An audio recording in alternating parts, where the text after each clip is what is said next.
ایک روشن چراغ یہ چل رہے ہیں آہستہ آہستہ، لیکن اس حد تک ہم کامیاب ہیں کہ جب میں پہلے آج سے 10 سال پہلے میرے گریڈ 16 میں لوگوں سے ملتا تھا، وہ کہتے تھے بڑی صاحب ہے کہڑے کام لگ گیا. اب تو اس کو یہ نہیں کہتے، وہ کہتے ہیں کہ جب تک یار امپلیمنٹ ہوگا جلدی جان چھوٹ جائے تو اچھا ہے.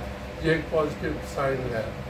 باقی ہاشمی صاحب کا ایک فکرہ مجھے بڑا پسند ہے. وہ کہتے کہ اس کی کوئی زیادہ مشکل کام نہیں اردو نافذ ہونے کا. ایک بندے کا پتر آ جائے تو نفاذ ہو جائے گا.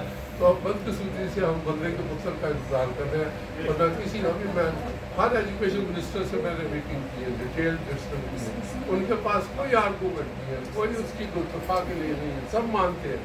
لیکن جب امپلیمنٹیشن آتا ہے تو ایسی کون سی خفیہ چیز ہے جو ہمیں بھی نہیں سمجھ آتی، جو بوڑھے ہو گئے بھی سب کو سمجھ ہے جو پیچھے. لیکن انشاءاللہ ہم اپنی اسٹرگل جاری رکھیں گے. میں اکثر کہتا ہوں کہ تحریک پاکستان کا پینڈنگ ایجنڈا ہے جس کو ہم لے کے چل رہے ہیں، اور انشاءاللہ تعالی ہم اس میں کامیاب ہوں گے اور کامیاب ہو رہے ہیں.